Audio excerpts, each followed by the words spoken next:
Brian Pollock, when you're ready as the chair, you can, as the treasurer, you'll be the chair and then you can call the meeting to order. I know that we're admitting people into the meeting from the public now. Okay.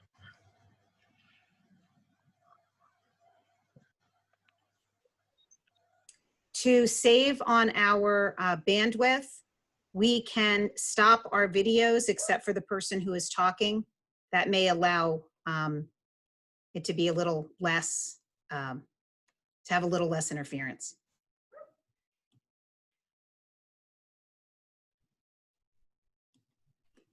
So I think everyone's here. I'm going to call this meeting of the Finance Committee to order on May 4th at 7 p.m.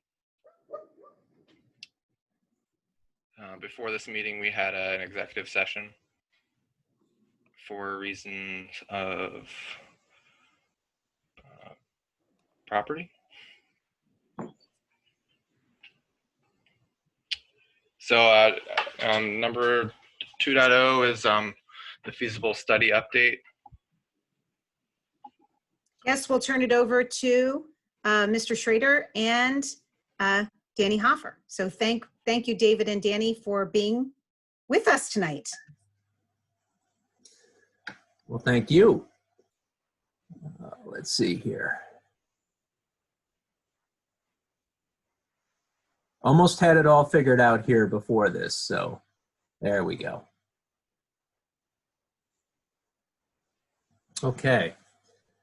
Well, thank you, everybody, and good evening. Good to be back with you. It's interesting that we gave you a presentation of the options for the feasibility study for the master planning portion right as we were going into our sequestration or lockdown. And so I know everybody's had some time to think about many things in life. And so hopefully this is one of the ones that you get a chance to think about a little bit here. So we've been asked to just basically talk about two topics today. And you can feel free to ask any question that you like about the master plan in general, about the assessments, whatever kinds of issues that you have that you'd like to address. However, what we're going to specifically address are capacities. And so I said we're going to be talking about two things. It's the capacities plus the what would happen if you remain status quo as a district for the meantime and continue down the road that you're going down. And so we'll try to lay out a couple of concepts. I don't know how, Regina, you guys are taking questions at this point. Maybe what I'll do is just go through the first 3 slides and then stop and ask if there are any questions, and then do the same thing for the second grouping of slides. Thank you, David. And this is a committee of the whole, our finance committee meeting. So there are opportunities for members of the board to ask questions. This is not, because it is a committee meeting, there is not an opportunity for public comment. Okay, good. All right, so let's just embark on, so when we laid out the entire master plan and feasibility study set of documents, we described everything from the capacities. Well, we started with enrollment projections, talked about capacities, talked about solutions, and then provided a series of potential options to deal with that. So once we had established the enrollment projections, which were done by another agency, the firm was called Decision Insight, we started to do comparisons of what the actual capacities of the buildings were in a couple of ways. And so I'll try to lay this out as cleanly as I can. When Danny and I started working on this last spring, we were able to meet with the principals of all of the buildings and understand how they use the buildings. And from a capacity standpoint, looking at ways that potentially you could fit potentially a few more seats into the buildings if necessary. And really, we weren't trying to find more seats. What we were trying to do was to determine what the absolute capacity of a building was. So an example is you have a classroom that may be a remedial classroom of some sort that really educates 4 or 6 students at a time, and technically that space could potentially occupy a half-size classroom. And so what happens if you do that and you're careful about how you manage that type of occupancy around a building, you can potentially add a classroom here and there in each of the buildings to potentially build up your capacity a little bit more. One other fundamental discussion point is when you look at the various types of buildings, from an elementary school to a middle school to a high school, we try to look at the buildings and their occupancy at a different percentage of occupancy. So if you can imagine an elementary school that you've designed 4 classrooms for 25 students, one would think that you could fill that building to 100 students.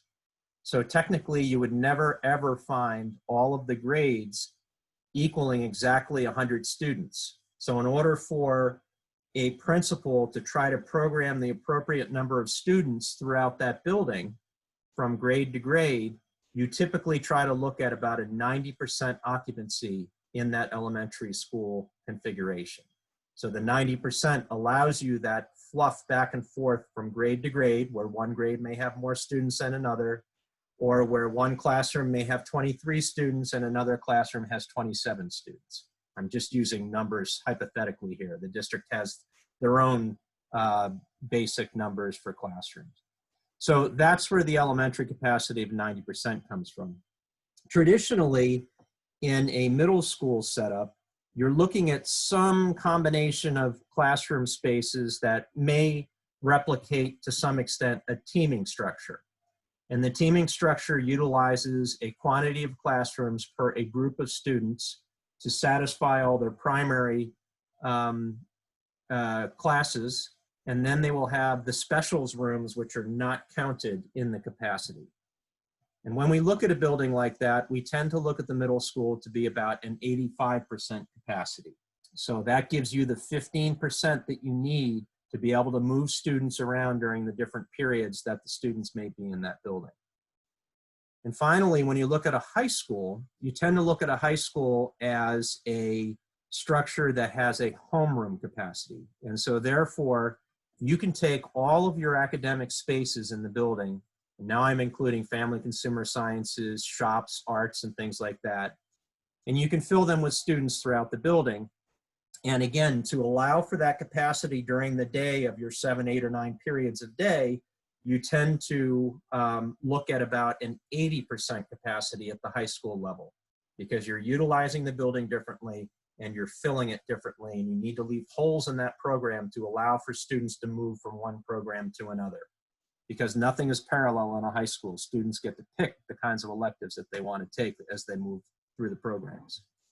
So with all that in mind, we had done the capacity for the elementary schools and targeted that 90% capacity. And the way the buildings were being used are under the column that says current use capacity. So Charlestown feels about 80% full when you do the math of all the rooms being used today, using today's number of students in the building. General Wayne feels like it's about 87%. Katie Markley is around 84%. And Sugartown's just a little bit over capacity today at 92%. And when you talk to each of the principals, the building principals, you'll find that that's about how they feel the building feels in terms of its capacity. But the bottom line is you've got a little bit of room today in the elementaries. The functional capacity, which is the next column here, is that capacity that when Danny and I went back through and looked at ways that perhaps you could economize on your use in the rooms just a little bit more, that you could gain just a little bit more capacity in those buildings to the extent that Charlestown could have about 73% if we sat down with the principal and said, if you used a half-size room here, could you replace and open up a full-size room here, as an example. Katie Markley, pretty close to being fully utilized the way that it was currently being used. That would fall to about 81%, so you'd have about 9%-ish of capacity. And Sugartown would give you a little bit more room to potentially about 85%. When we went through this analysis, immediately where we headed was trying to find a little bit of a gap in the elementary school program buildings to allow you to get some additional classrooms without having to add to any of the buildings. And as you know, you have an extra gym at General Wayne. You have those locker rooms downstairs. And what that does is, if you were to look at a way to modify the use of some of the spaces in that building that used to be a middle school and change them into educational space, you could potentially pick up some pretty good capacity in the General Wayne Elementary School. So that's what this functional capacity is showing, that today, using today's numbers, this is about where you would fall if you did just some minor adjustment in the way that you're using the buildings. So that's elementary. I'm going to confuse you just a little bit more here. Danny and I, after we ran through these, we often will try to show a Department of Education capacity for middle schools, only because at some point in time, you often are confronted with something called PlanCon, which is the planning and construction process that the Department of Education in Pennsylvania uses to provide finances to school districts for building. And what they did back in the early 1970s was they came up with a room capacity analysis. It's basically an Excel spreadsheet that was set up almost as if a middle school was a high school, and that you would fill all of those spaces in that middle school and then go ahead and assign about an 85% capacity to it. And that was the way that the middle school functioned. So in almost 50 years of time, that concept of middle schools has changed dramatically in the state. And we now recognize that we would look at something as a team structure building or something thereabouts. And what that allows for is more open spaces for the specials, and your homerooms generally are all of your general academic classrooms. So it's a different way of looking at buildings, and it's a modification to today, how that building would typically be looked at. So under that old Department of Education capacity, which I almost want to take an X and put through so you never look at that again, you would be looking at a building that is operating at about 122% capacity today with that target of 85%. So you're very far off today. And just using today's capacities, if you were to look at that building to satisfy today's capacities in the way that middle schools are designed today, you would need 14 additional general instructional spaces. And then you would have to analyze a little bit further once you have those additional spaces. Do you need any more art? Do you need any more music? Do you need any more special ed? And we do know that you need more cafeteria space. So the middle school's over capacity, and I'm going to share a few more numbers with you for the middle school afterwards, because I think that has been our primary concern since we did this initial analysis. And the high school, you'll remember, from a capacity standpoint, the building is operating at about 60% of overall capacity, and high schools can be targeted around 80% usage total. Now, there's a little bit of a fallacy here in that it says currently has approximately 18 classrooms of surplus capacity. So from a purely math standpoint, that's the case, because you're building the high school building around some proximity of 30 students per classroom. Yet you all know that there are a variety of electives that have 12 and 14 students scheduled in them at certain times, only because if you were to look at that overall schedule and try to figure out how to fit these kids into all of these electives, they get scattered around so that some of the classrooms have a full capacity and some don't. And so that's why the high school capacity at 60% should show about 18 classrooms, but I'm pretty sure that Dr. Capitola would say, I don't have 18 free classrooms in that building. So just be aware of that the number is a little bit misleading and that it's built around this purely 30 students per classroom. So the summary of that is the elementary schools today as a whole are at capacity. However, if you took those middle school type spaces in General Wayne, and that means the extra gym, the locker rooms, and all those things, and converted them to academic space, you have increased capacity. So the bottom line is today, not looking 5 years in the future, your current building has a relief valve in it at the elementary levels that you could actually increase your capacity with some renovation without doing additions. The middle school is currently over capacity, and the building, if the building were utilized as it was originally planned, then it greatly exceeds capacity. And I'll tell you that the building was built to accommodate approximately 900 students. That's the way the design was created. The high school has additional capacity. However, again, back to the math formulas, there's a little bit of a question as to exactly how many rooms might be freed up if you had to. So the other question that we were asked to entertain was, what would happen if you just tried to make do for the balance of time here and kind of put off your master planning discussions for some time?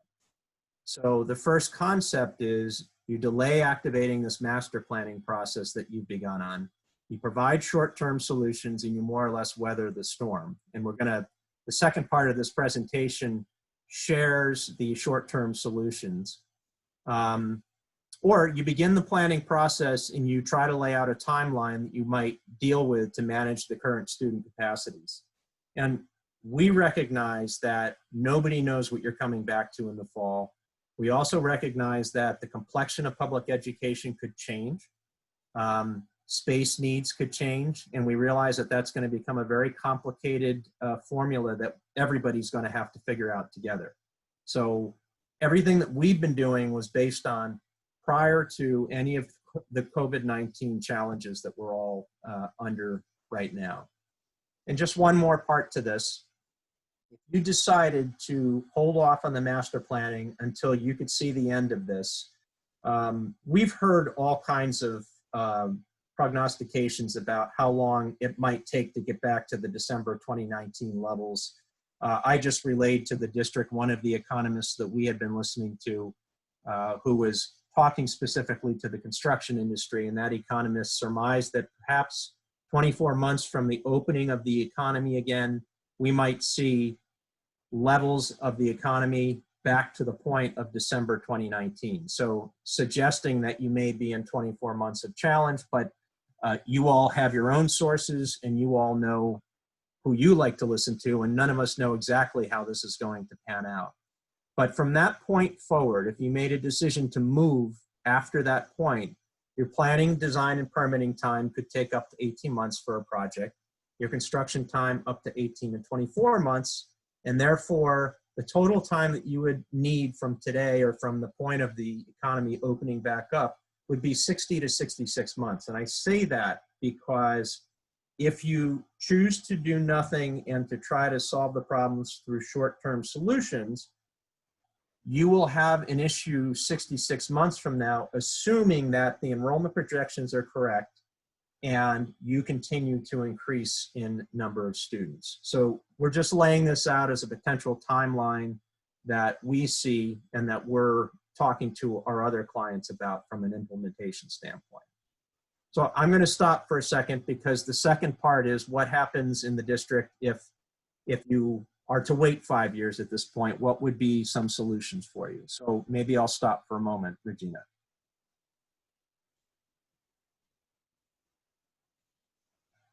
Are you taking Absolutely. questions now? Yes, Well, if anybody has any questions, why don't we start with that? Thank you, Samantha.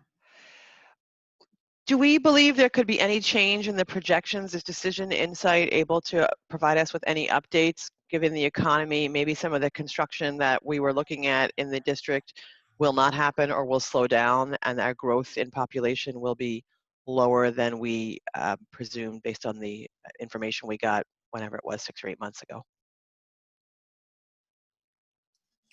I believe one of the things, and we've talked about this with the architects and we've talked about it internally, the only real metric or barometer that we have is going back to the situation in 2007 through 2011. What we did see was a return of students at that time from private schools. And that's not an uncommon outcome when there's an economic turn. There's really no we've projected, and what you'll see tonight in Chuck Peterson's presentation, we've put in some assumptions to be conservative in what we're expecting, and we can do the same thing, or we have considered the same thing with enrollment projections.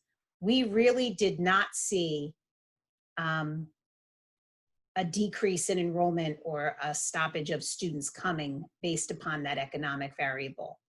It was offset by our return of students from private schools.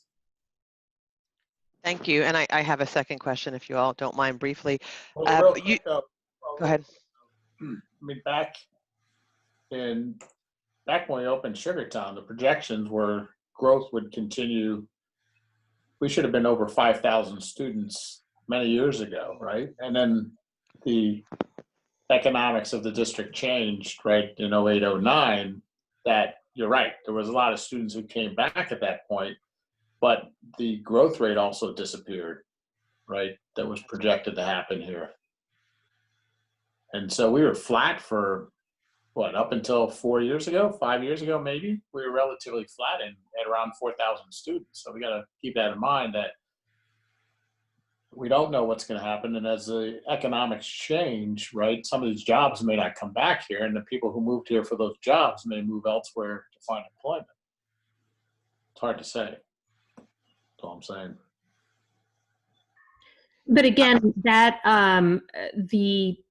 the change in the projected population, that may affect things at the elementary level, but it doesn't quite do anything about the current situation in the middle school. We're still going to be left with that problem, regardless of whether there's a change in the growth, in new enrollments, or additions from people who are coming in from the private schools. Is that a fair assumption?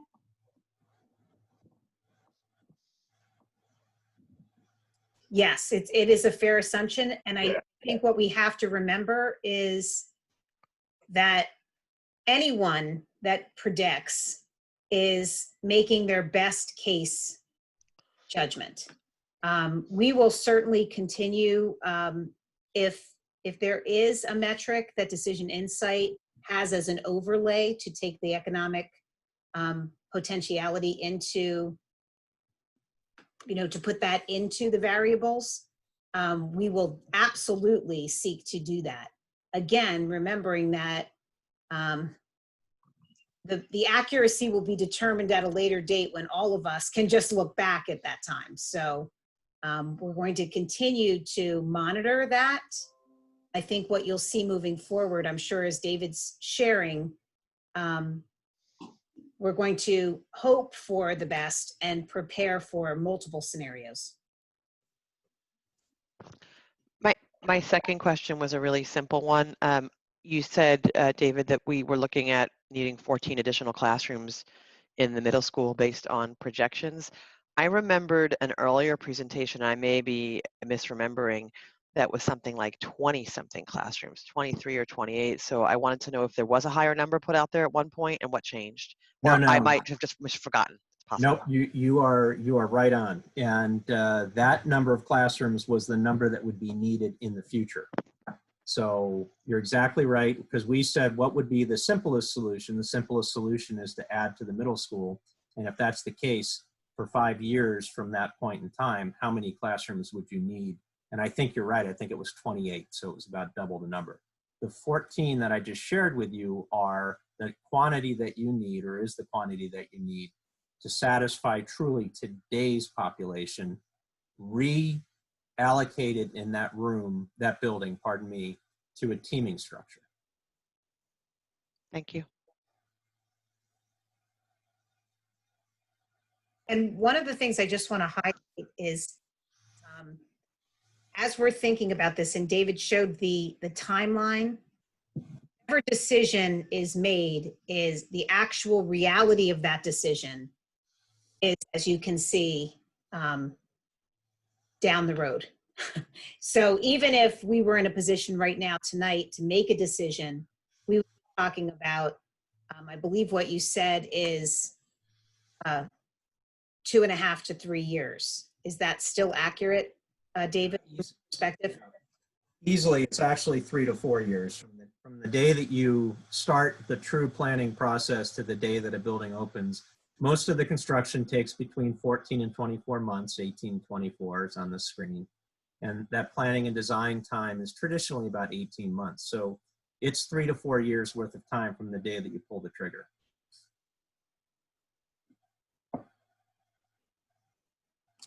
Okay, would you like to keep going? Is that okay with everyone? We'll move on. Yep. Yes.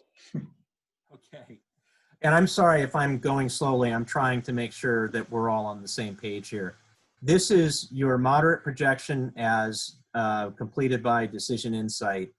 And I think that the questions that you've raised so far are really the most important questions, because it was already an art before this happened. So enrollment projections, you know, they had a science to them, but there was also an art to it. Right now, I think it's going to be a very difficult road. Dave Barrett put it correctly. I mean, you looked at the numbers for Sugartown at that time and the district increases, and they didn't quite pan out. And so that would have been the case under normal circumstances. And now we have a very different landscape in front of us. So the numbers are what the numbers are from a calculation methodology, but they're the best thing that we all have to work with. That's the challenge. So these are the different increases in total enrollment for the grade structures. So K to 5 is a 350 student increase between now and 2025. The middle school, or the 6 to 8 population, is 203 students of increase, and the high school is 273 student increase. And the projections were done with results from 2019. So when when Decision Insight started to look at this, they added 5 years to that, which was 2024. We are now in 2020, so 5 years from now is 2025. So we just took the numbers out to that next year. So probably the most confusing of the slides, if I haven't confused you already, we have this current use capacity column in green. In other words, what the buildings are being utilized like today in the elementary level. We have that functional use capacity in the darker orange. In other words, if you made the shifts in the elementaries and you modified General Wayne's interior, what it's saying is that in 5 years, you could get the buildings across the board to operate at that 90% capacity, but there's no wiggle room at that point. So when we had been talking about a solution of adding 6 classrooms across the district, the 6 classrooms were to allow the additional capacity in each of the buildings to allow you a little bit of wiggle room. So once again, if you just change some of your operations in those buildings slightly, and if you do some interior renovations to General Wayne Elementary School across the board with redistricting, you would get 90% capacity, and you would be about where you need to be 5 years from now. So that's essentially what the bottom is saying. It says that functional capacity includes converting the former middle school spaces or middle school program areas to the additional classroom space. Take your locker rooms, take your gym, convert them to academic spaces. Sugartown and Katy Markley, they'd be over capacity, but again, if you're making some adjustments within your boundaries, you can get yourself to that 90% across the district. So all of these would get to about 90. So that's elementary. If all that you did was modify General Wayne's interior, you could satisfy your 5 years from now concern. So that's what this is basically saying. As an alternative, if you did not do the General Wayne conversion of spaces inside, you could add modular classrooms across the district to satisfy that capacity.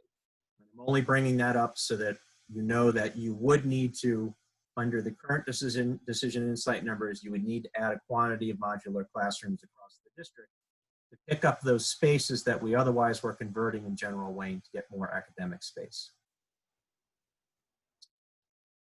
The middle school, the second green column, the one that shows 98%. So if you continue to operate the middle school the way that you're operating it, filling essentially all of the rooms throughout the building, and then figuring out how to move the kids around that building. That building, if no adjustments were made, utilizing the building the way it's being used today, you'd be at virtually 100% capacity, and any middle school needs 85% capacity to work. So there's no way that that building would be able to function even in the way that it's being used today. In other words, filling all of the spaces almost all of the time. You would need to find a solution for that. And we have a couple of ideas for you in the next slide. If you decided to reallocate the students throughout that building so that you were using it again, more or less as it was designed, which was a hybrid teaming structure, then you'd be quite a bit over that 85% capacity. So you'd be 70% over that, 60% over it, 60. So if you use the building the way it was originally designed, it is going to be way in excess of the capacity. So that's what these documents are saying. The high school, given that enrollment in 2025, 2026, you'd still only be at about 72% capacity. So there's room in that high school still, even down the road when the populations increase. So what do you do about the middle school? Because you've got those, let me go back to that slide real quickly. Because you've got to somehow accommodate an additional 203 students on top of the way that that building is already being used, what are some solutions? So one solution, and unfortunately, none of these, well, we'll get to the bottom one in a second here. So just like we just talked about, just to accommodate that need, you need to add at least 14 general instruction classrooms to get the space of seats. And that is operating the way you operate today. That's not operating as a team structure middle school. You'd also have to add space for learning support and the specials, arts, music, and so on. And we already know you'd have to increase your cafeteria space. Alternatively, you could add modular classrooms on the site to accommodate 6th grade or 8th grade or whichever grade structure you decided you were going to put modular classrooms there for. And you'd have to add this quantity plus to accommodate that number of students. Once more, operating the way that you're operating today, not really kind of opening up that capacity in the building to be a true teaming structure. One other idea that we all bantied about here was the idea of taking that extra capacity in the high school and moving 8th grade over there. So take away the concern about the age differentiation there, take away any of your concerns from a sociological standpoint, and just think about seats. So if you just think about seats, what happens, you can probably squeeze that number of people into the building, 8th, 9th, 10th, 11th, and 12th. However, the building would not operate, the high school would not operate the way that it currently operates. You would have to turn that into more or less a community college concept where all of the rooms were up for scheduling all day long. Teachers would not have homerooms in general. You would in general be moving the teachers around the buildings, and all of those rooms would be utilized and scheduled to be utilized to accommodate that 8th through 12th grade. So the math doesn't necessarily work either way. The idea of moving 8th grade into the high school is a very difficult concept. However, if you really scheduled it carefully, you may be able to make it work. On the other side of that, if you kept 8th grade in the middle school, even to operate the way you're operating today, you would still need 14 general instruction classrooms at that building to accommodate that growth. The last thing that I'll say, and then I'll open it back up for questions, is the study was looking to open that middle school building back up to the point where it functioned the way that it was designed to function. In other words, art, music, tech ed, family consumer science, those rooms were not being used as homerooms. They're being used as rooms to move into throughout the day out of your team spaces. That's the true way that those buildings are designed today and the way that that building was originally designed. So this number that was shown in the original study for how many you need to get it back to that level of that 28 plus classrooms is the number you need to open all the spaces up in the building to accommodate that need to get back to that structure. So all we're laying out today is if you didn't pursue the master plan and you were just trying to continue to provide space the way it's provided in that middle school, you need at least 14 additional general instruction classrooms. And I think I'll stop for a second because I probably frustrated everybody.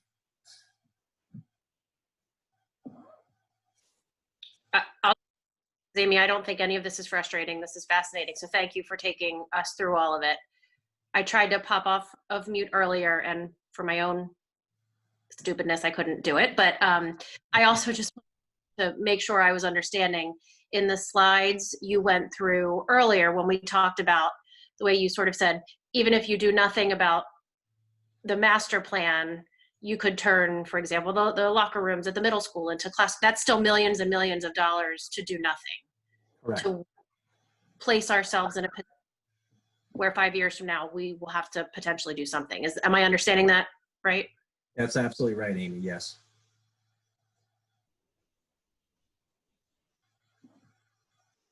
I have a fairly simple question, Samantha. For the need to expand the kitchen cafeteria, couldn't you just, not that I would want to do this, but couldn't you just add more shifts? I know that there are school districts where kids have lunch very early and very late. Not that we would want to do that, but that's a solution too versus actually expanding the space, isn't it?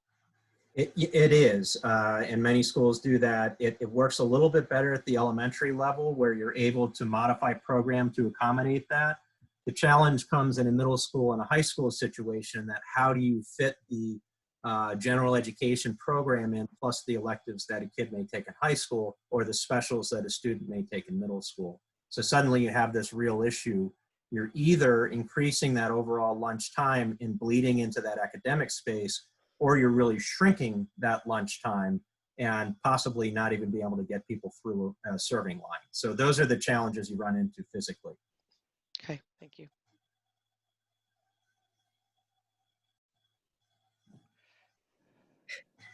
It still feels to me like we're talking about a near-term problem and a potential longer-term problem. And maybe 6 or 12 weeks ago, it made sense to solve them both at the same time. Are we having discussions about parsing out the near-term issue from the longer-term issue and solving for current to 3 year from now capacity one way and just sort of buying time to make the 5-year discussion, 5-year decisions, like we said, 18 or so months from now? So in general, a school district in this position with increasing enrollments, the short-term solution is modular classrooms. That tends to be the short-term solution. You said the M word, not me. I know, I know.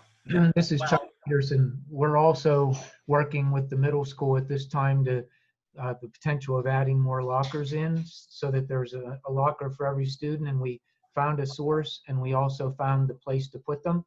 And we're looking at additional cafeteria tables to move out into the courtyard. So we are doing short-term planning and believe that we can get by for a while here, depending on the enrollment. But yes, we're doing short-term and long-term planning. And one of the tipping points that we want to always keep in mind, and this is one of the things that Chuck and I speak about frequently, is making sure that whatever we're doing, that we're investing when we're considering short and long term, that we're not wasting any money. Yep. So if it were to be necessary for modular classrooms, we want to make sure that it's not a long-term investment for a long-term issue. Agreed. So that's definitely a factor that we're always considering. The other couple things we've mentioned before that has to at least be components of our decision is that the longer we wait, in theory, the inflation will increase the construction costs. And this is a good time to borrow money. Right now, the interest rates are at historic lows, and we don't know what those will be like 2 or 3 years from now. So I think we at least need to keep those things in mind while we're discussing this.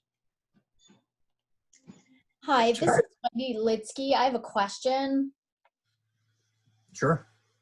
So, I mean, again, given everything you know about planning and construction and knowing school districts and seeing the economic position that we're currently in and the forecast for that, what's the recommendation that you all would offer? I mean, I know you give us scenarios and options here, but and not to back you into a corner, David, but what would you say based on everything you know? What would you say, okay, this is what we think you should go with, just out of curiosity? So I feel backed into a corner, but I'm sorry. no, I'm kidding. That was my sarcastic humor. It's easier with a room full of people because you can actually see the reactions of people. So that's actually a really interesting question. And the analysis that we've done so far, what is really interesting about it is one way or another, you actually have to do something physically to these buildings. So I think Amy actually mentioned it, that even if you do the, in quotes, short-term solution, you're still going to have to do physical construction that's going to cost money in the district. And so that next point of, do you do something that's wasteful? If I were looking at this situation and I said, okay, let me make a really short-term solution and just add the number of classrooms that I need to at the middle school, is that going to fly in the face of what might be the best overall solution for the district down the road? And if that is flying in the face of that, then maybe my short-term solution was not the right solution for the district. So I guess the way that I see it for the districts around us is we still have a, for lack of a better term, a quantity of students that have to be satisfied at some point in all of these districts in our area.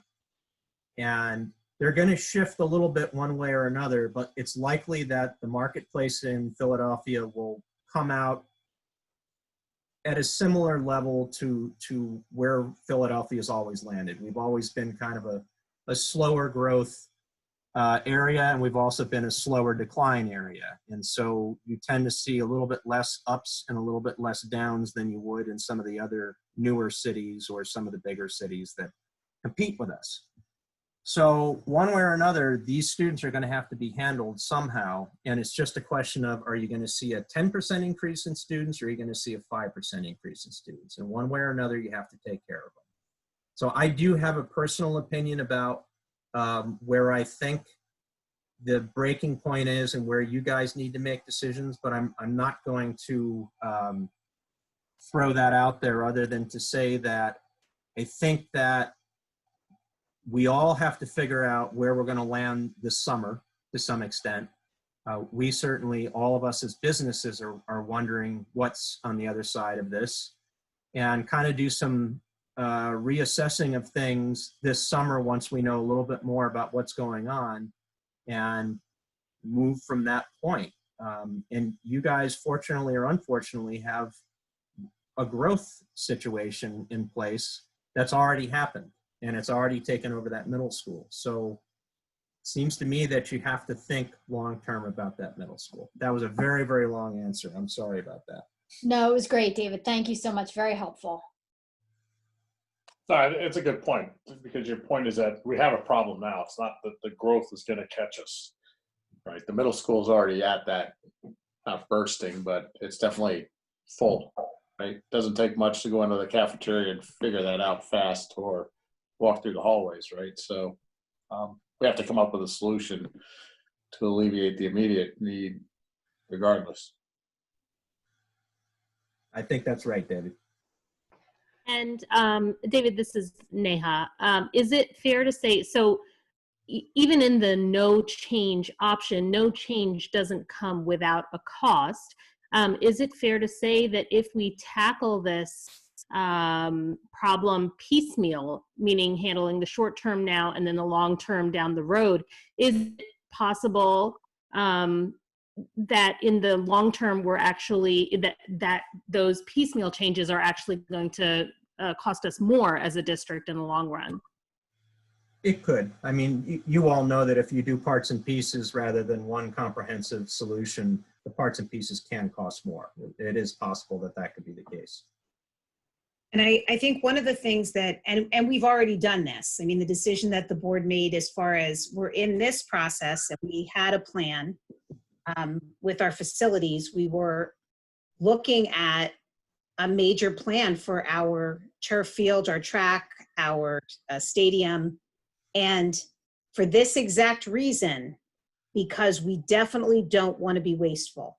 So because we didn't know the big picture, we asked ourselves, what is the minimal we can do for the safety and well-being of our students without doing anything that may interfere to the bigger, larger plan? And that's always going to be the reflection point that we're going to ask ourselves for every decision.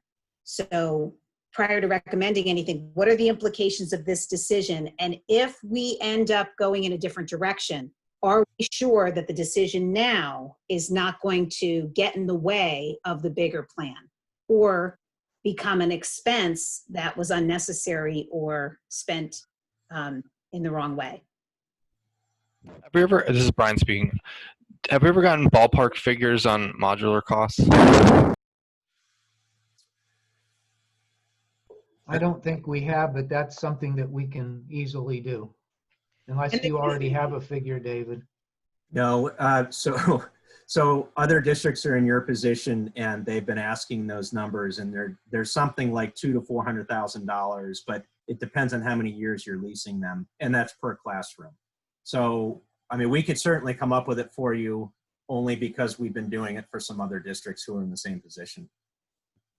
Ask, if we have a problem today in the middle school, we're already 14 classrooms short. Even if we made a decision today to build, it's obviously several years away. Are we going to need modulars in the meantime anyway? I was sharing what we have done, we've already started to do with the scheduling. The area right now that we are going to have to get creative, and Chuck Peterson alluded to this in the previous comment, it is the dining room. You know, you mentioned the tables outside. Places, right, exactly.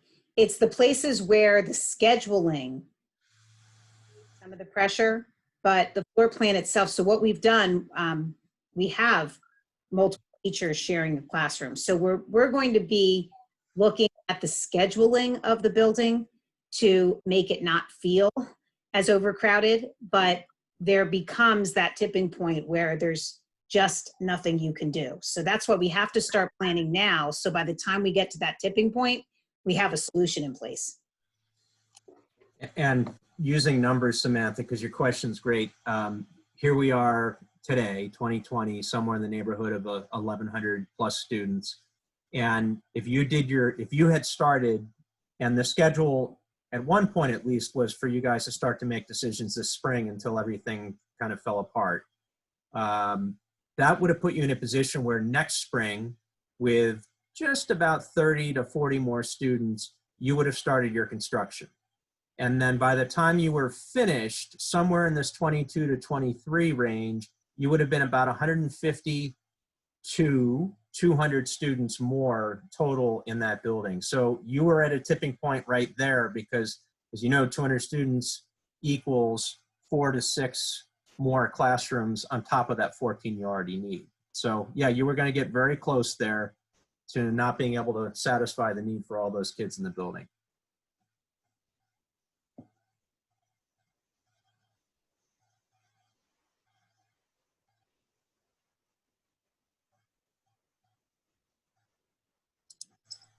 Any other questions?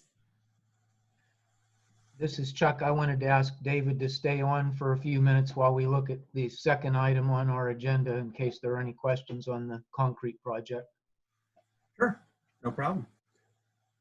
I'll stop sharing this desktop and you can move to that one.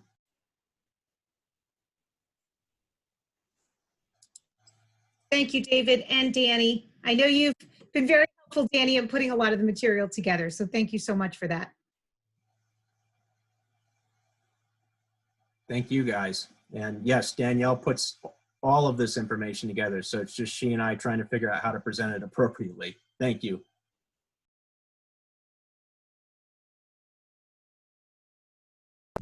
Okay, I guess we'll move on to our next item. And we have been letting everybody know that as we sharpen our pencil on whether or not we should do future projects or have future expenditures, the one thing that we put at the top of the list of our decision is the safety of students and the community. And we have 2 pending projects coming up here in the summer that both meet that criteria. They are both safety issues. And the first, we wanted to give you a quick overview this evening, is the concrete project.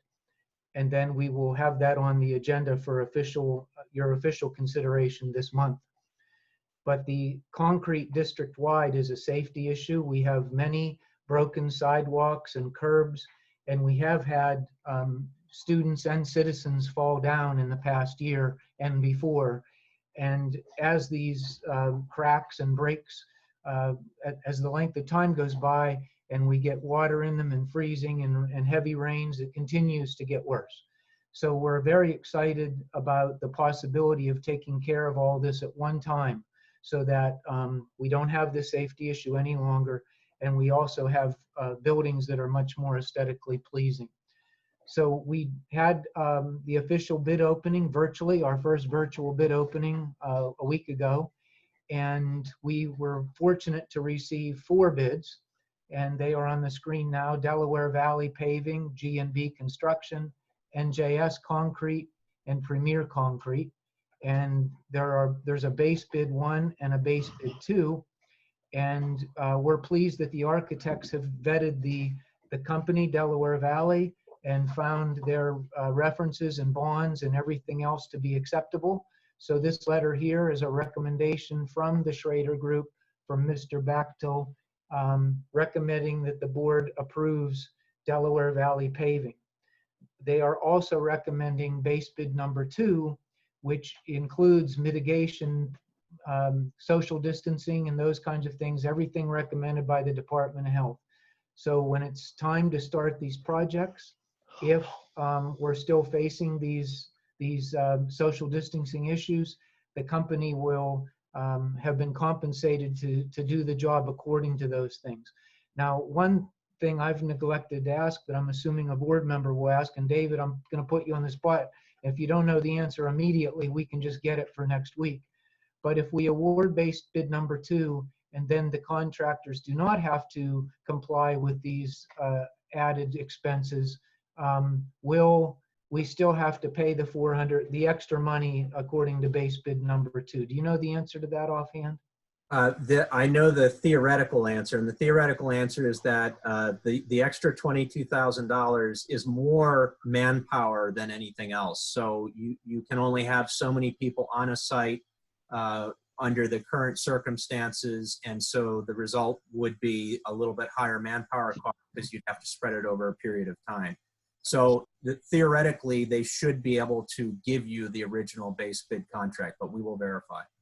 Okay, so we will clarify that and have the answer for next week.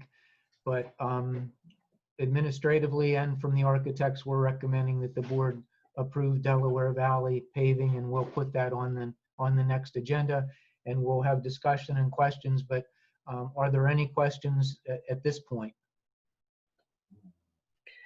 I have a couple quick questions. They're probably easy to answer. One is, are we considering doing the concrete work on any buildings that we are not considering as primary in any of our feasibility study recommendations? This is designed to take care of all of the problems district-wide. So when we do some additional construction work, this could have been done at that time. But as we've talked previously here, we're looking at 2 or 3 or 4 or 5 years out, and we don't believe that we can wait and let these problems go that long.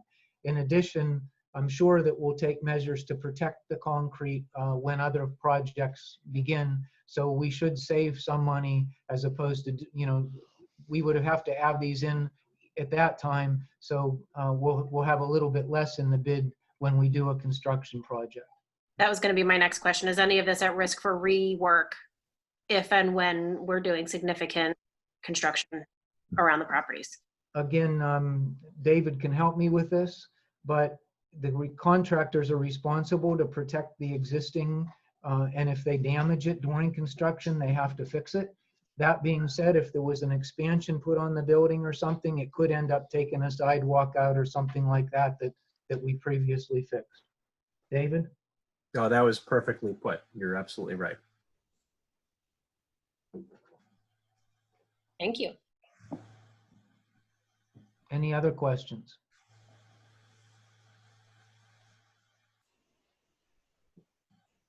Okay, Mr. Pollock, is it okay if we proceed with the budget presentation? Yes, please. Okay. Would you like me to duck out at this point, Chuck, or? Well, unless you really want to stay and listen, you're welcome to, and thank you for being here this evening. Thank Well, you so much. Thank you all, and good luck with your decisions this evening and in the future here. Thank you. Thanks, Thank David. you. Okay, give me just a second to get this thing running.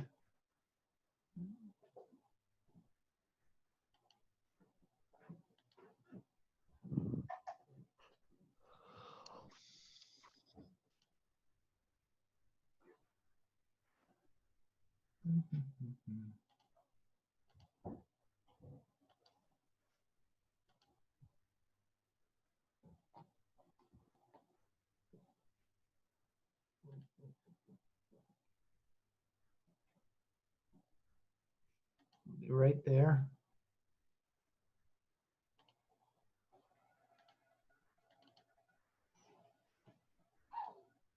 Okay. This evening, we have a budget presentation ready for you, and we're going to start by showing the calendar that the board approved back in November, I believe it was, and we've scratched out everything that's happened to date. We are now here on, we're looking at next week, May 11th, for having a final budget available for inspection. And the school code rule for that is to have it for 20 days before the board considers an adoption. Then on May 18th, we would publish the final budget. It has to be done, the notice of intent to adopt the final budget, it has to be done 10 days for adoption. And we're scheduled to have a final budget adoption on June 1st. And we're still hoping at this point that we can stay with that schedule. The first thing we're going to look at this evening on the local revenue is the percentage of adjustments we made on our major local revenue sources during the preliminary budget. So this column, can you see my mouse? Can somebody tell me, is the mouse moving on there? Looks good, Chuck. Yes, it Okay, is. Thank you, Chuck. Thank you. Thank you. So the first column here is the percentage of reductions that the board approved in the preliminary budget. And our current real estate, we decreased from last year's budget, 1.14%.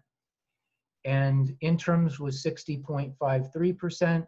Real estate was a decrease of 38.78. That's real estate transfer tax. The delinquent taxes were just over 31%, and investment earnings were 87%. Since that time, we worked with all the Chester County schools, and the IU helped us develop a spreadsheet, and we came up with what's the averages that all the business managers and superintendents are doing across the county. And those are listed in this column. Then the Pennsylvania Association of School Business Officials did an in-depth study and published it.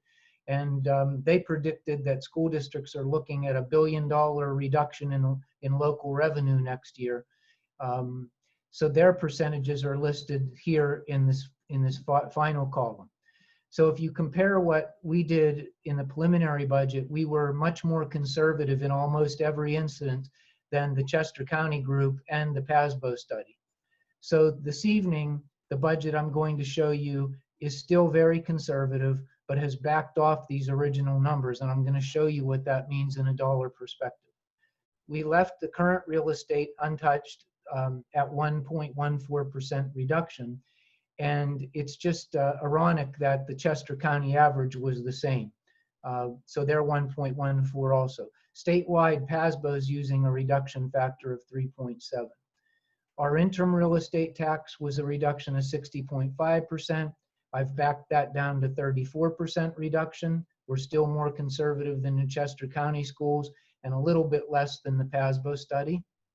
The real estate transfer tax, I've backed down just a few percentage points to 34%, and I'm right about where PASBO is, but more conservative than Chester County. Delinquent taxes, I've backed down to 13, almost a 14% reduction, still much more conservative than the Chester County schools, a little less conservative than PASBO.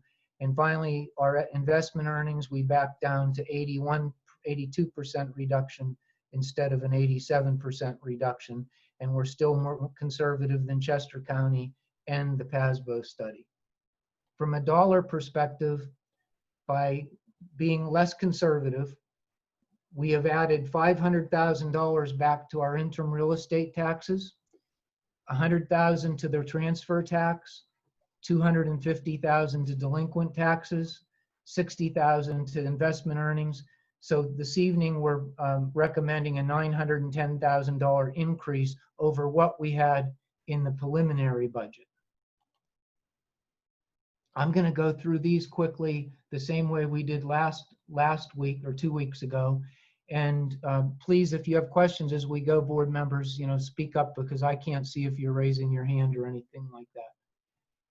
The real estate tax, again, we haven't changed from the preliminary budget, but you can see the where the budget was this year at 82 million, and we've decreased that to $81.1 million. The interim real estate taxes is now at 1.125 million, down from 1.9 million. The real estate transfer tax is up to 1.6 million, down from the 2.45 from this current year's budget.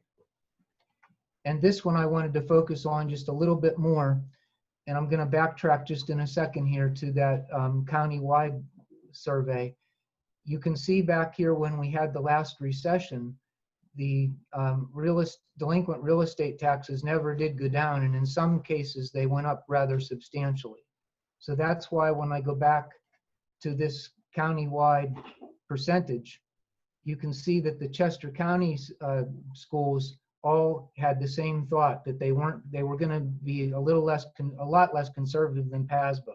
So we're not sure if there's a difference statewide of why PASBO is recommending a 30% reduction, but all of the Chester County schools agree that during the last recession, none of them saw decreases in their delinquent taxes. So that's why we've been able to increase that up $250,000, and we're still being very conservative. That takes us to a summary of local revenue. And the line items I just told you are the only ones we've changed. So we have a $910,000 increase in local revenue from the preliminary budget. And the summary for all the revenue sources, the other ones you see here haven't changed, but we were looking at a $4.6 million reduction in local revenue in the preliminary budget. We've backed that down to a $3.7 million reduction. Our state revenue hasn't changed at all from the preliminary budget. Overall, we're only looking at a $7,000 increase in state revenue. Federal revenue has not changed from the preliminary budget, a $240,000 increase over the current budget. So our total revenue is a decrease of almost $3.5 million. On the expenditures. I'm sorry. Yes, go ahead. Neha, I'm sorry to interrupt, but before we get too much further, can you just clarify again for me how that compares to the, in that initial slide that you had, the Chester County school average? Are we saying that we expect less of a hit to our revenue than Chester County schools overall? No, it's actually the opposite.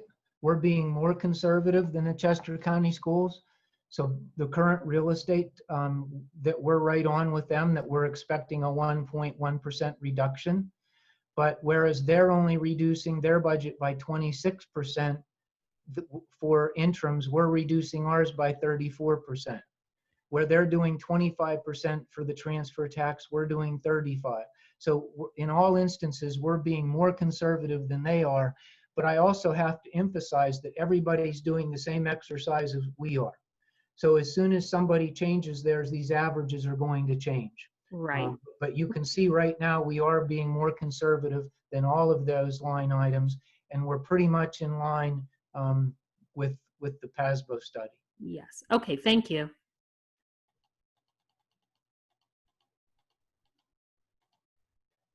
That takes us to the expenditure budget, and this evening we've been able to make a few changes for a total of $103,000.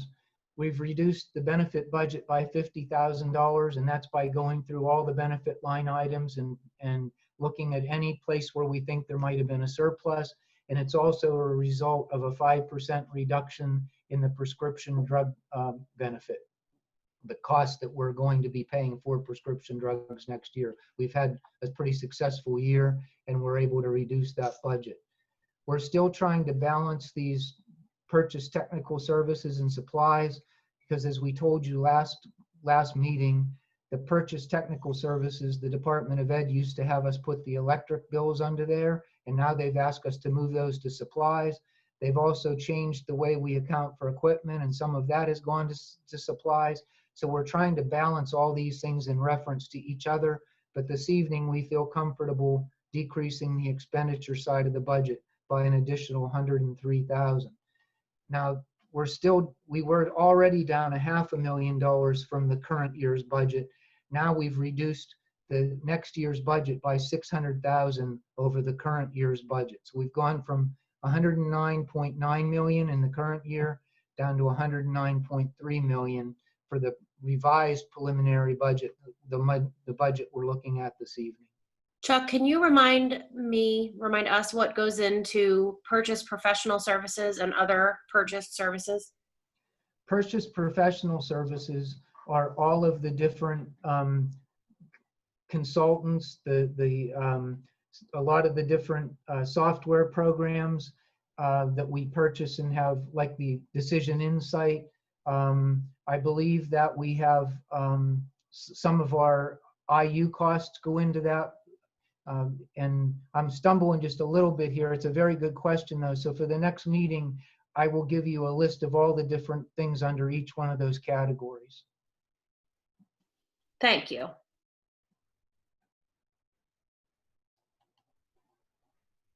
So this is a budget summary with a couple options. The preliminary budget included the Act 1 index of 2.6%.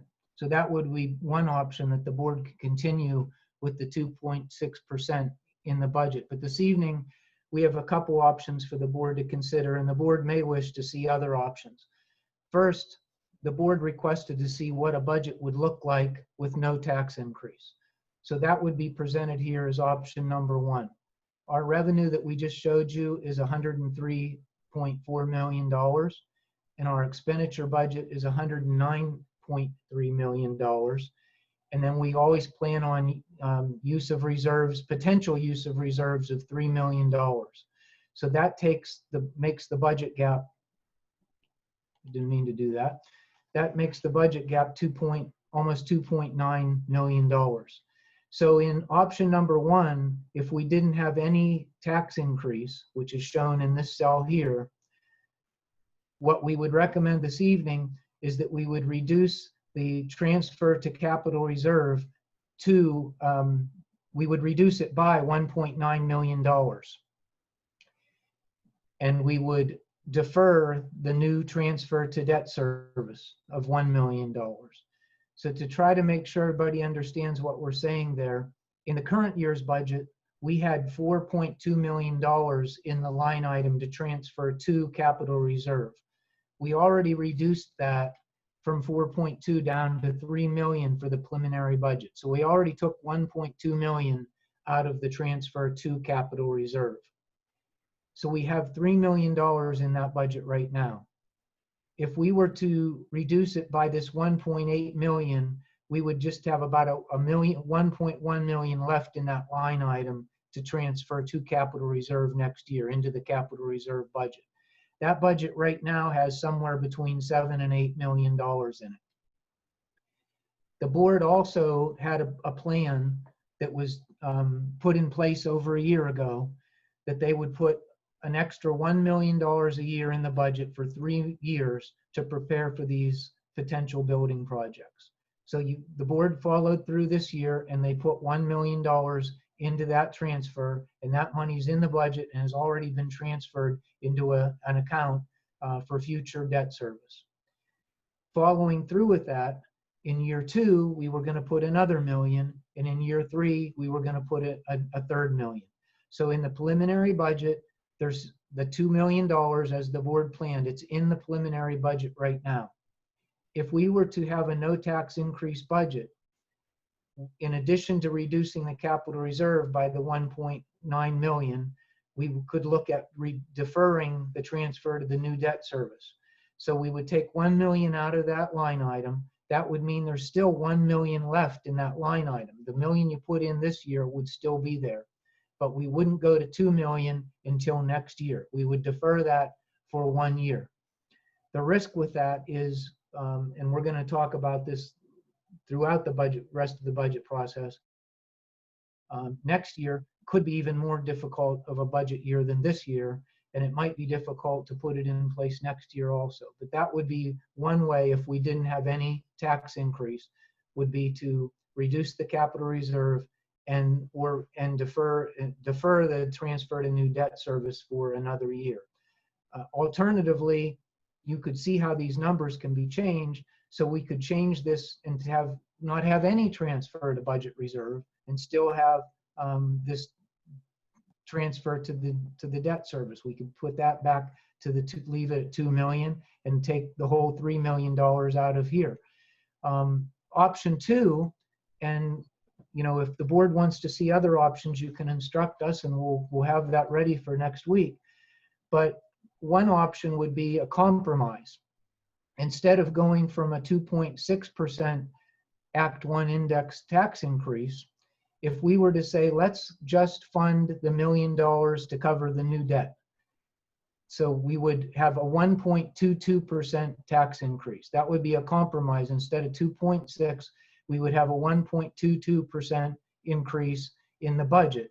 And that would then give us the ability to not take this $1 million out of the deferred transfer to new debt service. So if you don't take this $1 million out of this cell here, you would still have the 2 million that's in a preliminary budget, and we would still reduce the transfer to capital reserve by 1.9 million. We would still have 1.1 million left in that line item to transfer into that account that we already have. So that would increase the approximately 8 million to 9 million, less the projects that we're going to do this summer. I will come back to this and go ahead. Sorry, go ahead. Sorry. This is Dave. Sorry. So maybe I misunderstood what our plan was. I thought our plan was what we started with, whatever it was, a year and a half ago, discussion about was to raise taxes for building $1 million each year for 3 years, right?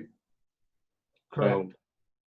So in year 1, you have $1 million goes into the pot. Year 2, you raise taxes another $1 million. So that year you've got $2 million that go into the pot, right? And then the third year you raise it another $1 million, and now you've got $6 million into the pot. That make sense? Yes. So, given we're in year 2, Yep. So we raised taxes a year ago to put $1 million into the pot this year, right? Or not, for this fiscal year, we raised the taxes $1 million, right? So next year, is this the new $1 million, or is this the $1 million from this current fiscal year? That makes sense? Very good question. Thank you. And it is confusing. I'll be happy to to review this until everybody has a good understanding of it. There's the pot of money that you're talking about, and there's the line item in the budget. And they're both important, but what's the most important is the line item in the budget.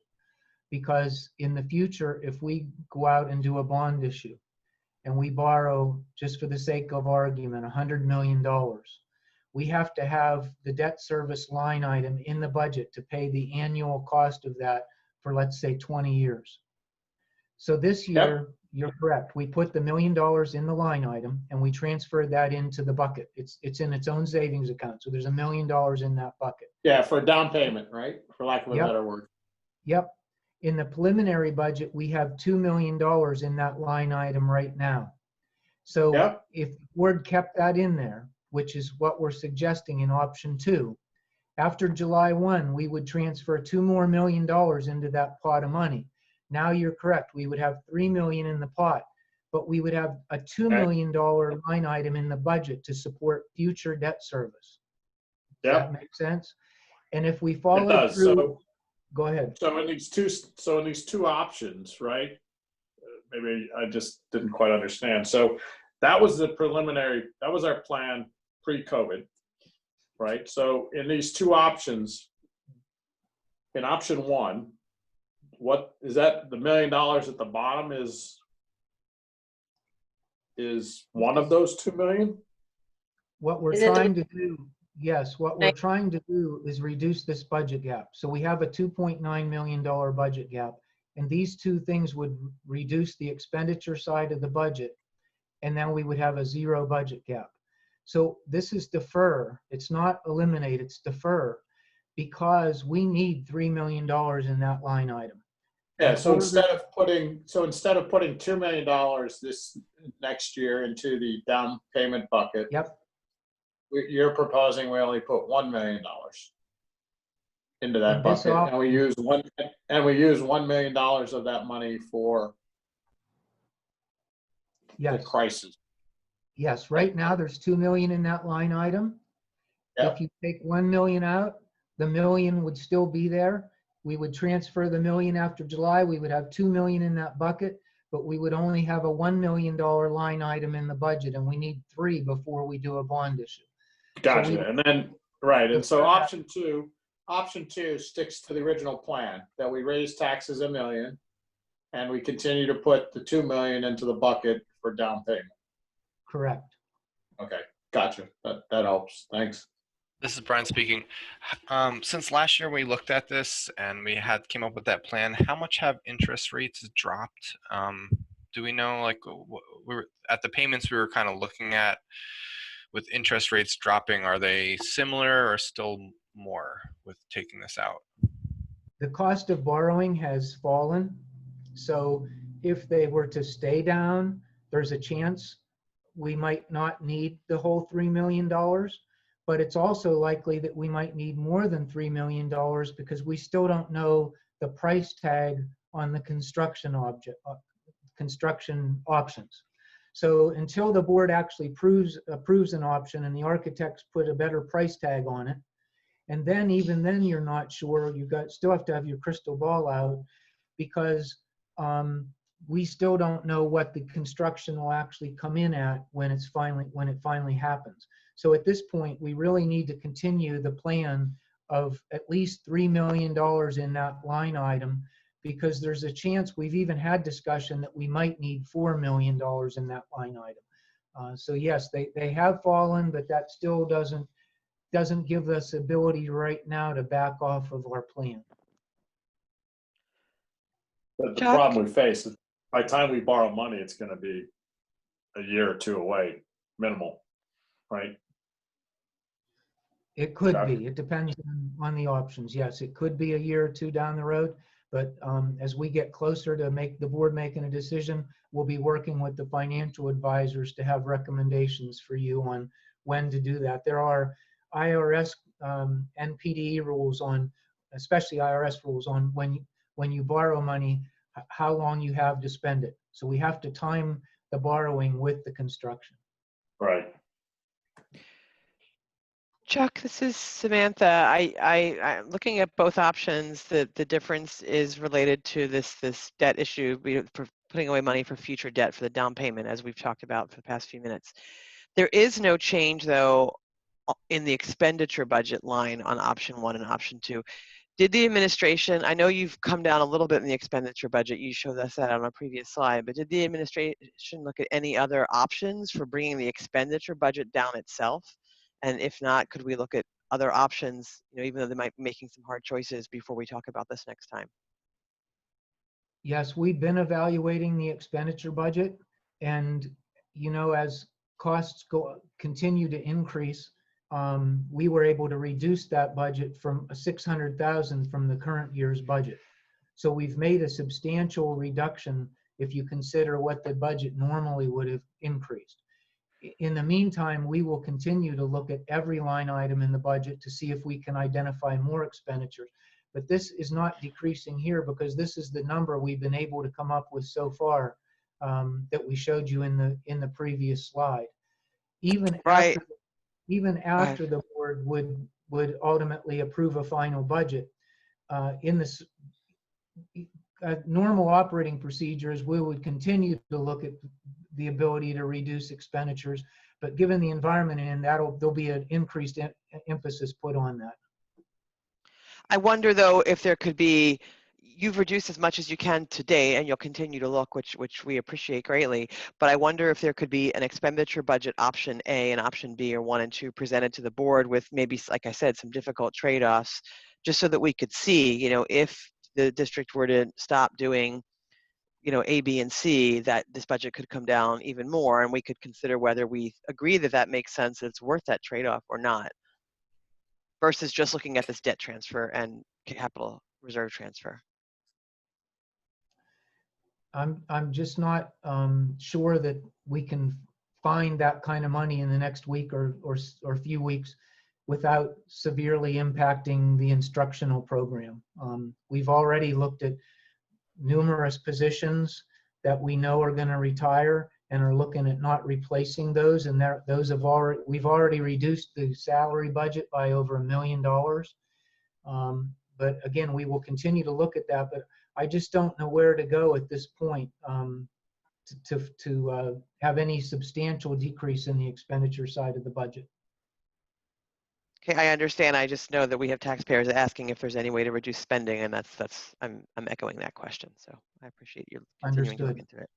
Yeah, I think what Chuck's saying is, if to reduce salary and benefits significantly, you'd have to look at reduction of programs, right? Or probably it's the only option, right? Increasing class sizes generally with other decisions or retirements, but that's a big chunk to swallow if we're talking about getting rid of tiddlywinks.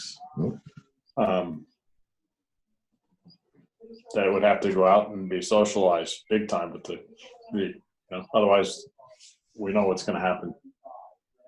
Sure, I just felt it's important to ask this because taxpayers are asking, could you stop doing something and save money? So I'm asking that question, and maybe we would see a budget that would show us stop doing something and versus not stop doing it. Yeah.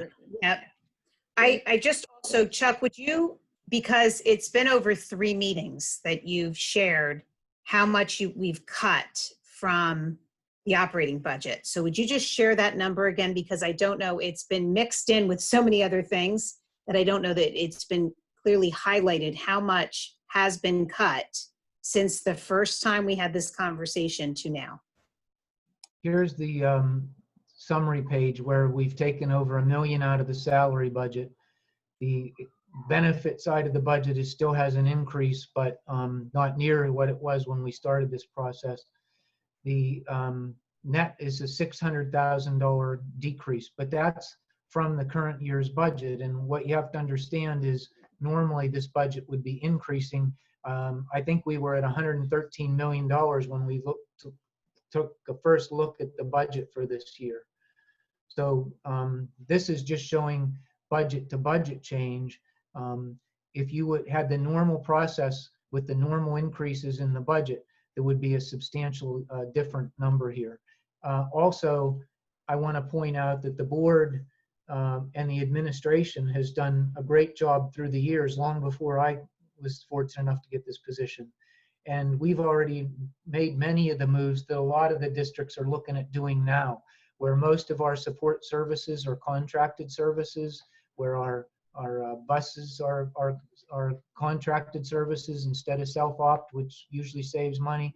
The majority of our facilities are contracted services, and a lot of the positions have been eliminated from the budget through the years.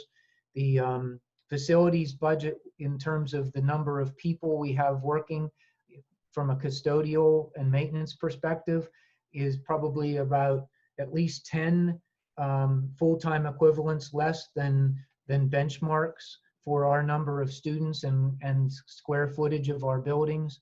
So again, we're ahead of the curve in cutting costs over the last numerous years, which makes it harder to cut costs quickly at this point.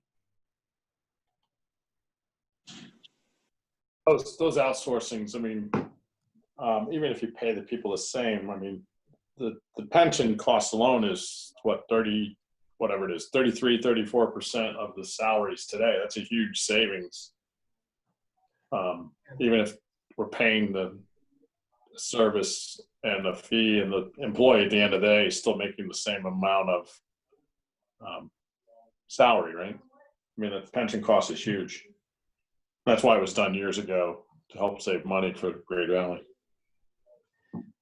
So we can come back to this slide, but I want to show you what would happen under these various options. This is the same slide that we showed to you during the preliminary budget, where the Act 1 index is a 2.6%, and it shows what the millage rate would be if the board were to use the Act 1 index.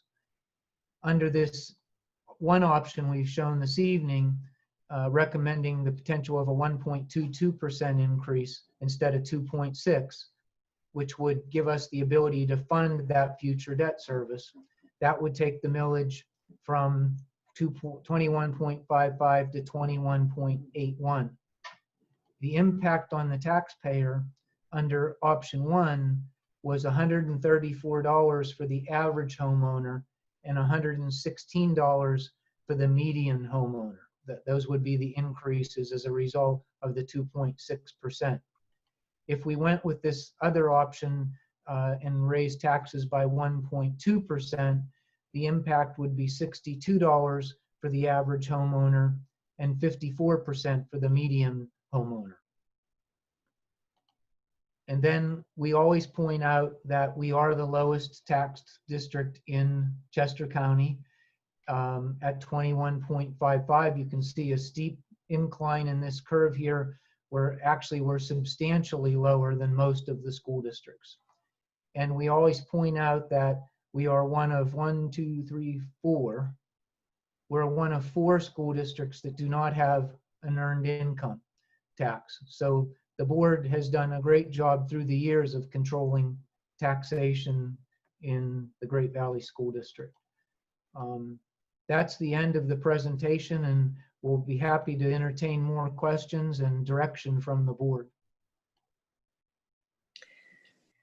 I would love to take the conversation back to where we were when we talked about the expenditures. First, I think it's worth noting that we have seen that expenditure total come down quite a bit. Thank you for hearing the feedback and reacting to it, and for even the task of maintaining a flat expenditure item year over year, we know is a challenge.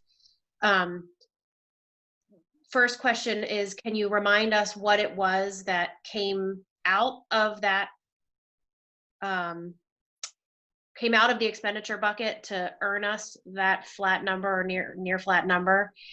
And again, maybe to rephrase Samantha's question a little bit differently, Samantha, correct me if I'm getting it wrong. I think perhaps the board might benefit from a better understanding of what comprises that 109 million, not item by item, but if we are choosing to spend, we should know what we're sort of choosing to spend.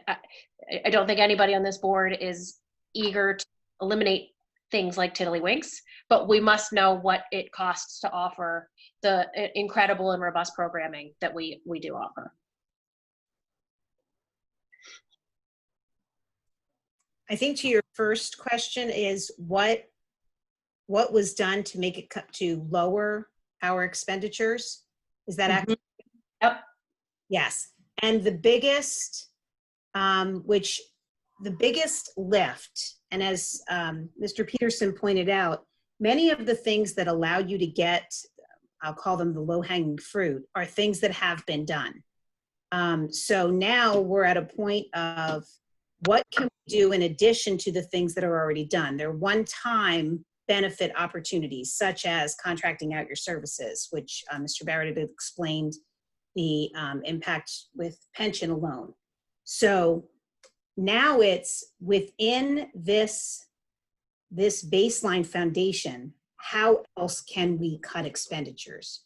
So what we have been doing and will continue to do, and this year we're able to do it because we have, the numbers are working as far as retirements are concerned. So for example, when we have a retirement, can we maximize our current staff and not replace that position? So there are certain times that you have an inability to do that. For example, if there's a certification that is specific to that individual that is not easily transferred or replicated, that by moving someone within the existing staff pool, we are able though, however, for a certain number of positions that we are able to not hire for that position and redeploy staff. So that is the biggest opportunity that we're seeing in this year's budget. And Dr. Goffredo and Dr. O'Toole and their teams are looking at how can we match certification, maximize opportunities for our students without taking away quality of programming, but by significantly reducing that budget. So that's the major expenditure savings that we've realized. And we always do that. This year we are, the numbers are playing that we're able to do it to a relatively very large extent.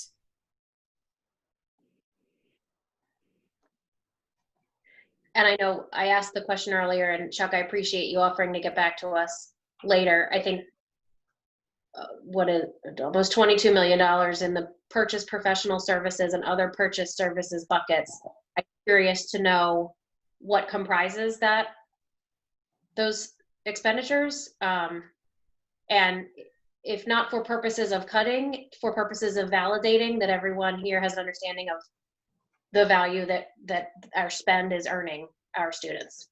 And we can many of those professional services that we contract are tied to programs for specific students that are tied to education plans and programs, but we'll come back and give you actual much more specific detail of each of the buckets under that whole line item. And maybe a question, maybe my colleagues want to stay on this topic, but I want to put a pin in a related discussion about how we build flexibility into this budget, given all of the unknown about what the 2020-21 school year might look like. What if mandates come out of Harrisburg that require us to do things much differently than we do them today? How do we flex for areas that we might have more, there might be more services needed than we budgeted for? How do we flex when there are actually less services needed in other areas? I know it's a complex and complicated discussion, but I want to make sure we all have an understanding. Right. I mean, one of the scenarios we've already talked about was if we end up doing, it's been thrown around that we could do anything from split classes, right? So half the kids show up in the morning, half show up in the afternoon, right? That's twice the bus cost, just for, simplicity, right? So I guess your question is how, where's our flexibility to cover things like that? If we got to take every kid's temperature walking in the door, that's obviously going to take some staffing to do that, because the regular staff is getting ready for school, right? So, you know, where is that flexibility going to be to cover those types of expenses that may be incurring come August, I guess is what you're saying, Amy. Yep. If I hear you right.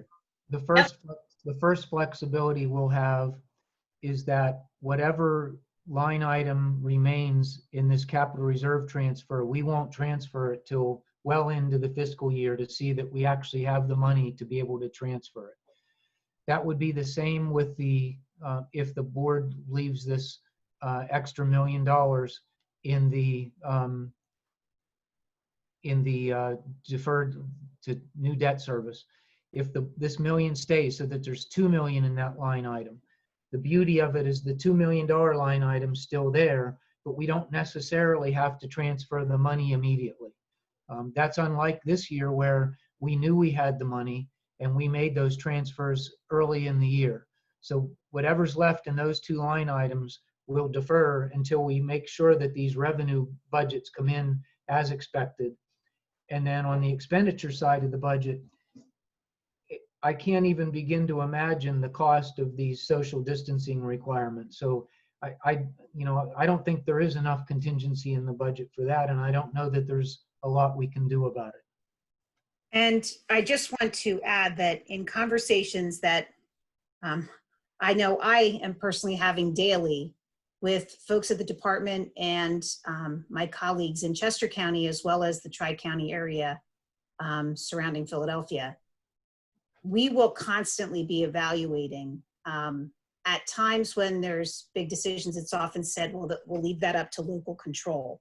So we have been discussing that it may be a decision point to always come back to, is this a thing for our students? And number two, is the cost worth the benefit? So if we come back to something that looks so very different from a traditional educational program model, is it in the best interest of students, and is it financially responsible to go forward if that's not the right answer? So I say all of that to remind all of us, and because Chuck and I talk about this daily, we are constantly preparing for, again, very complicated times ahead, hoping for the best, but preparing for complicated. When Chuck just talked about, it's almost as though, you know, if you're on a personal level, you're putting a down payment for a house or you're putting money away for a remodel. If in fact something were to happen that causes you to get off track, an unexpected expenditure, you have that money to reallocate if necessary. If you don't have put money away for future planning, the only thing you can be sure of is that you're not going to be prepared for those unexpected situations. So as we move forward, that is what we're keeping our eye on that. Where does the extra relief valve come from in the event that our expenditures by legislation or by requirement increase unexpectedly? Do you see any scenario, Regina, where we are handing ourselves to an expenditure that we will explicitly not be able to use, but be obligated to pay in the face of such uncertainty? I think about things like fall sports seasons.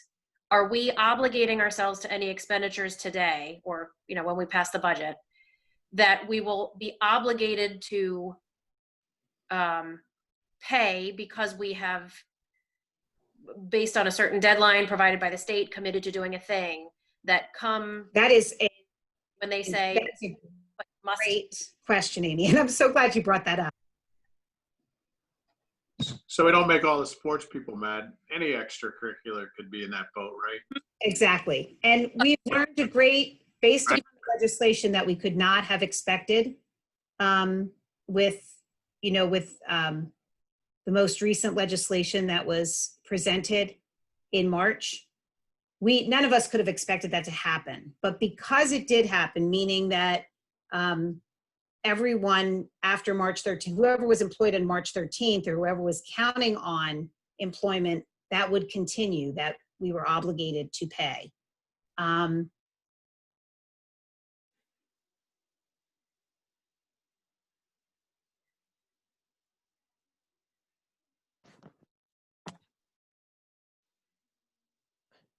avoid that in the future, any extracurricular, any extra duty responsibility or EDR language will be embedded into that, those contracts to allow for such an event. So at every turn, we're avoiding that scenario, Amy. That's great. That said, we don't know what we don't know. Had we ever been presented with this hypothetical in February, never would I have imagined the things that have taken place. Yeah. However, Go ahead. with each learning, we're adjusting.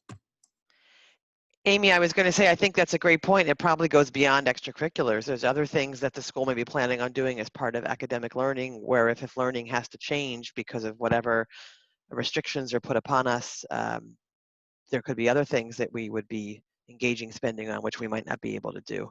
So we need to just reduce this as much as possible. It's not so much paying for the services that we will need or want to use that I'm worried about. It's about being obligated to pay for things that we now can't do. Right. And I'm saying like things having to do with other things. There could be academic things like that too, right? There could be like labs that happen in classrooms that we can't do anymore, that we have to pay things, you know, I don't know, but there could be other expenses like that. You're right, that we prevented from doing, but that we have to engage costs for. Yeah, it's not just extracurricular, it could be academic also. Yeah, yeah. Good point. I think the sad part is time will tell with Harrisburg on some of these edicts that come down, right? And I think we've encouraged the public whenever possible. We've gotten some direct contact from the public, and we've encouraged them to reach out to their state House rep and Senate and senator, and I would continue to urge the public to do that if you're concerned about mandates coming from the state that would incur extra costs for the district. Thank you for sharing that, Samantha. You're absolutely right.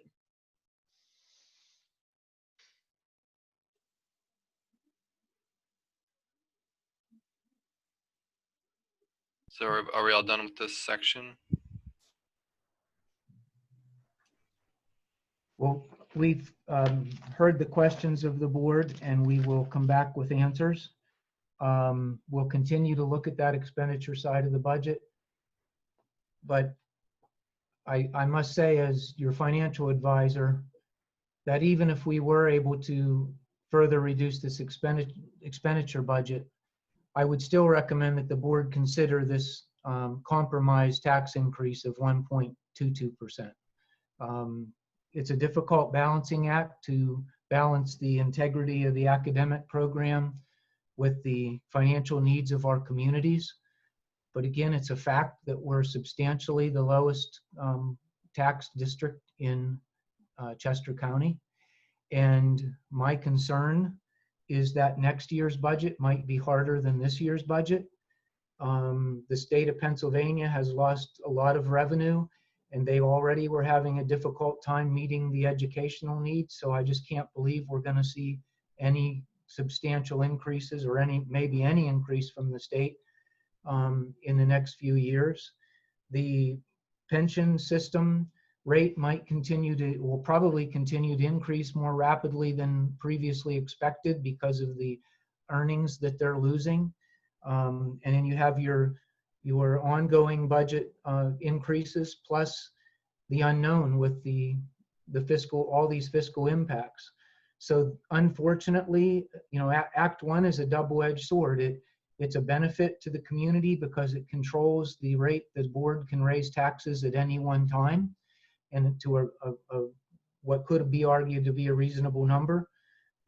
However, it's a use it or lose it program. It always has been since the day it was put in place approximately a decade ago. If you take advantage of that increase, you can do that the year that the increase is available. But if you do not do that, then you don't have that opportunity in the future. And with us looking at these building programs, we talked a lot about what's going to happen with our enrollment, but we didn't talk a lot about the fact that many of our existing buildings are in desperate need of building systems. So we know there's going to be a lot of money needed for our facilities, and Dr. Speaker Palabinski and I and the rest of the administrators will take the direction of the board, and we will do whatever you want us to do. But I would urge the board to consider this compromise tax rate rather than go to a 0%, because we might be looking at a 0% again next year, and it might be even more difficult to accomplish that.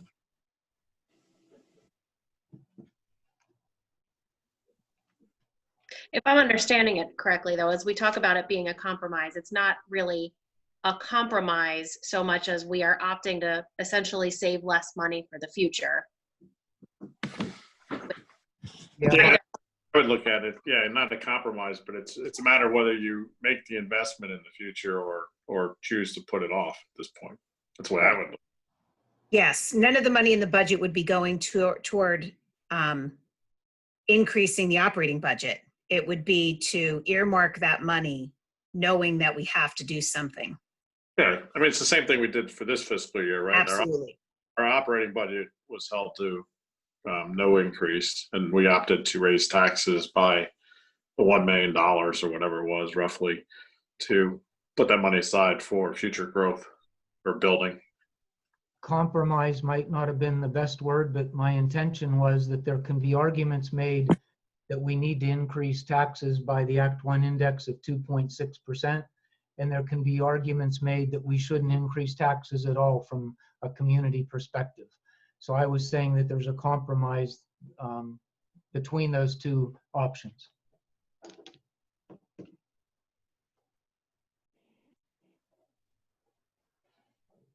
So coming back at Monday night's meeting, we will be prepared to share what is in those, the professional services bucket, and answer any other questions that may arise at that time. Thank you, Chuck and Regina. Oh, thank you. Yeah, perfect. It's great conversation. Thank you very much. Okay, so we can move to section 301, which is just sharing the next meetings for the Finance Committee meeting. The next one will be on October 5th, and then the following year we'll have ones in February 1st, March 22nd, and May 3rd if necessary. In other items, we don't have anything, so we can adjourn this meeting at 8:51 p.m. Thank Thanks, you all so much. Thanks, I hope Brian. you have a wonderful rest of your night. Thank you. Thanks, everyone. Thank you, Brian. Everyone. Thank you, Brian. Thanks. Bye.